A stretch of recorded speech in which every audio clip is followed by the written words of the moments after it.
Oke teman-teman, selamat datang di channel gua. Jadi pada video kali ini kita akan bahas aplikasi pinjaman online lagi teman-teman ya. Jadi aplikasi pinjaman online ini kita bisa lihat saja dari sini teman-teman ya.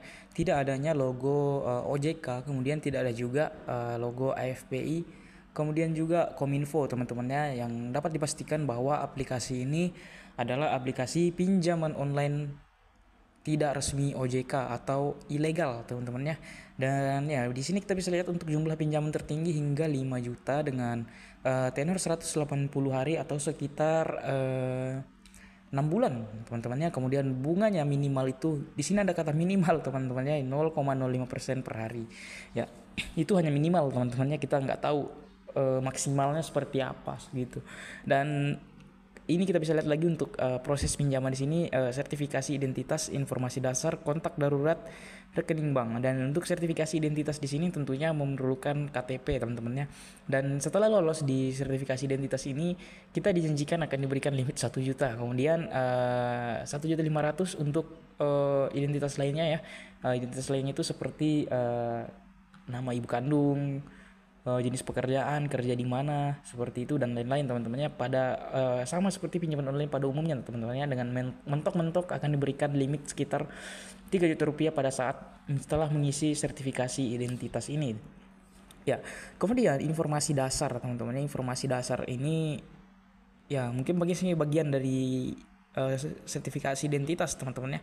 Kemudian kontak darurat, kemudian rekening bank. Dan perlu kita ketahui bahwa aplikasi pinjaman online ilegal seperti ini itu meminta untuk mengakses galeri, kemudian juga kontak, kemudian juga pesan ya yang ada di HP kita. Jadi itu sangat berbahaya teman-teman.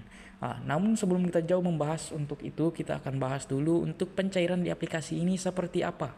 Ya, ya, di sini kita bisa lihat ya untuk rincian pinjaman ini teman-temannya dengan dalam statusnya di sini verifikasi teman-temannya.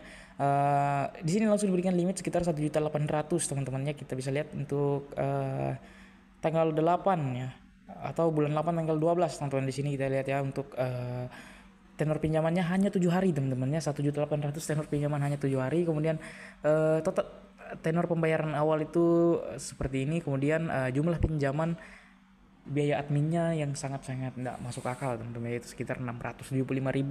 Kemudian juga yang diterima yaitu hanya sekitar 1.250.000.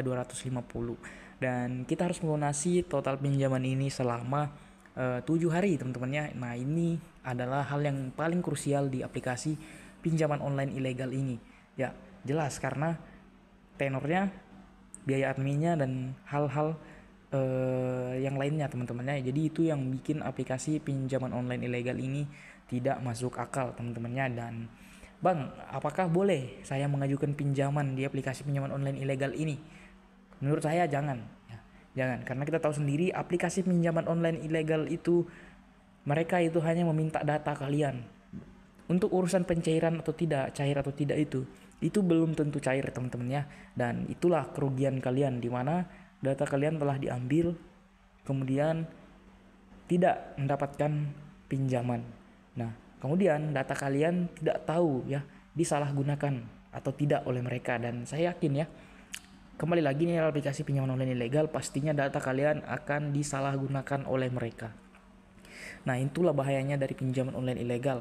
Terutama buat kalian yang meminjam di aplikasi pinjaman online ilegal di HP utama yang memiliki foto pribadi, kontak pribadi kalian, kemudian juga hal-hal yang bersifat privasi lah di HP kalian. Jadi itu adalah bahayanya teman-teman. Jadi menurut saya lebih baik tidak usah meminjam di aplikasi pinjaman online ilegal seperti ini, karena dampaknya sangat-sangat berbahaya.